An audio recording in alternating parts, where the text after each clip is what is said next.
Welcome to another Zentangle Quickie.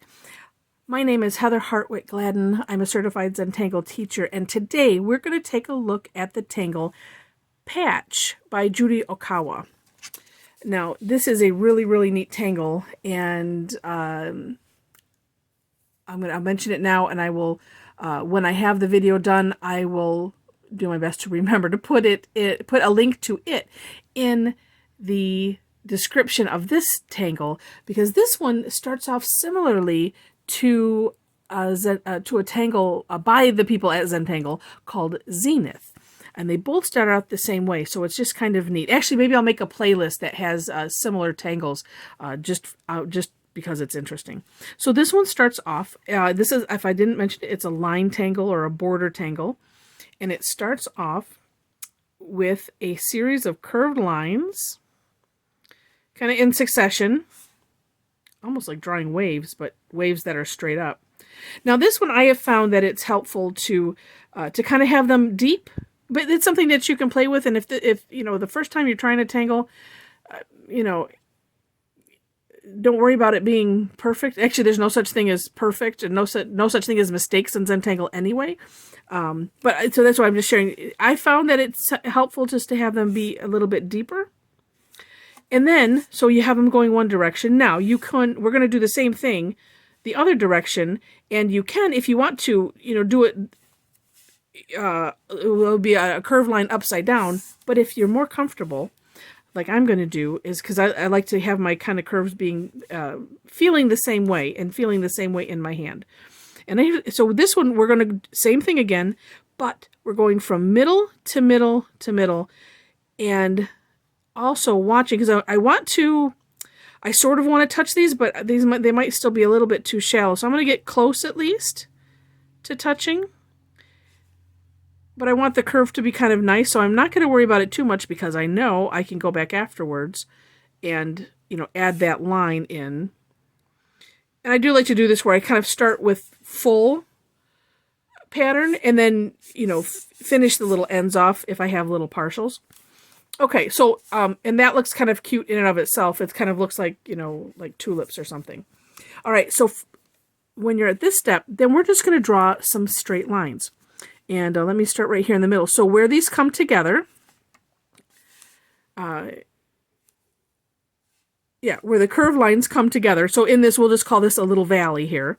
We're just going to draw a straight line coming up and, a little bit past the curved line. This is another thing that you can play with. How tall do you want them?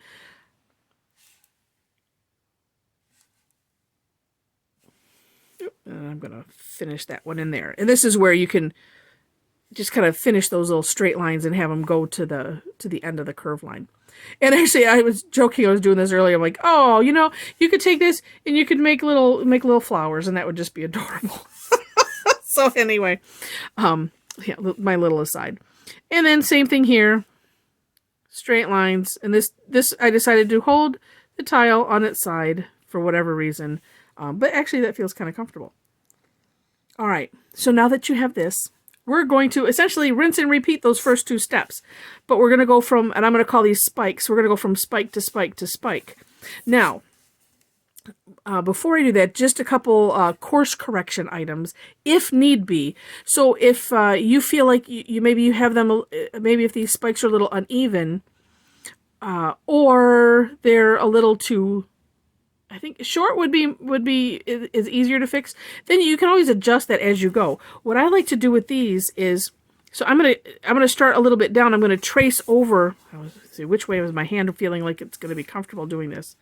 We'll go like that. Okay, so put my other hand holding the tile up here. So I'm going to start here. Trace a little bit over, doing my curve line, and then ending. But I'm ending just not at the tip. I'm kind of going in a little bit and tracing over it. And then in this step is where you can adjust your height if you need to a little bit. And then I'm going to come back around here. And that's going off the page. Turning the tile, same idea.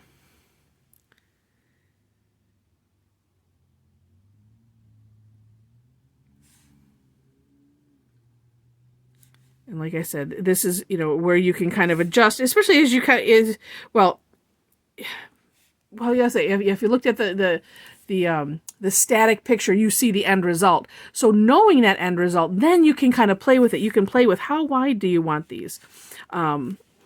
And also, it's interesting things, as I mentioned, you could have them taller this way. You could have your U's if you do them a little wider this way.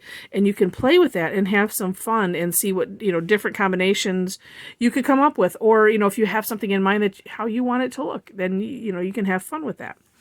All right, so as you can see, this is starting to look like one of those paper chains. And then the second to last step before we do some shading is we're gonna put a curved line, in this. Again, I'll call it this like crevice here, where the two curved lines meet. We're gonna put another curved line, but this one I found we want to have it to be a little bit wide, because essentially it's like drawing with a hollow technique. So like, here's your circle, this is your paper, right? And then it's coming back around here, and we're seeing that other end right here. So, and I'll show you in a minute. I guess I can show you right now. That might make sense. So one of my first attempts, and so this is also showing some finished work along with another tangle. So these ones, I did these rather small. And and it still has a nice effect. It's okay. And then I was playing around, and these ones I did a little bit too, like right here, I went a little bit too crazy and went a little too wide. So then my happy medium was this one, and which isn't completely finished yet, but so that just seemed to help. So we're not exactly drawing we're not saying, oh, well, make sure that circle is complete. It is just drawing a little curved line in there, but knowing that that's the purpose of that curved line, I think sometimes helps.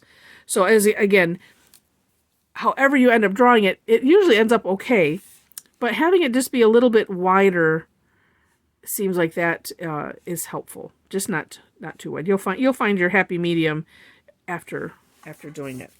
And so there we have it. So shading, couple ways that we can do this, and I'll just show this as an example. This is called kind of like the old style. There's ways you can do shading with just the pen. This is hash marks, where it's just the line. There is cross hatching, which is little X's, and then there's stippling, which is dots. If you think of I think of old cartoons or wood carvings that like an old print material. That's how they did shading. So if you want to have that look, you could do that, or you could do a combination of them, like I have done. Let's see if I get that up here close enough so that you can see. So here I did both. I did the little hash lines, and then I added some graphite. So for this one, I'm just going to add graphite so you can see what that looks like. Kind of all by itself. And let me get my pencil here. All right, so this, I'm just going to add a little graphite. I'm using a woodless graphite pencil that we sell in Zentangle. And in the description, I do have links to my store, so if you wanted to order this and other supplies, that would be much appreciated, your support in that way. So I'm just putting some on either side in these, where the curved lines are meeting. And because mine are kind of wide, and also I know that this pencil, I want to say, I think it's still maybe a number 2 lead. It's a little bit different than, like a lot of times I'll use these little golf pencils. These seem just to be a little bit softer for some reason. But either way, they work. But it is helpful to know your graphite and how far it's going to spread. Because what we want to make sure happens is that we have the graphite where we want, and you have it as dark or as light as you want. I like to go light first, and then I can add more if I want to. And so what I'm doing here is I'm just with a lot of times I work in circles, but because this is a small area, I am just doing little straight lines. So I'm like pushing the graphite. So it's still blending it, but I'm just kind of pushing it out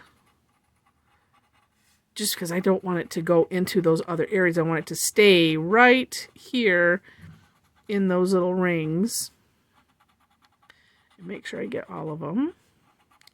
Now, too, you could, if you wanted to, you could like shade in, these top. I haven't tried it yet. I have to try it one more time because I keep wanting to color in the background just to see what that would look like.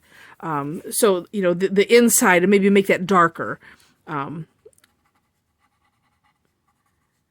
But that's where you get to have fun and experiment. So there we have Pach. And Pach, the PA is for paper and the CH is for chain. So that's what it's Pach. And it's a really, really neat tangle. I hope you enjoyed this. Feel free to leave us some comments and like, share, subscribe. All of that is greatly appreciated. If you want to connect on Facebook, I have to get better at using Instagram, but I do have an Instagram. All the links and stuff are on my website. And maybe join us for for a class or something, and that would be super great. But in any case, I hope you enjoyed, and I wish you happy tangling.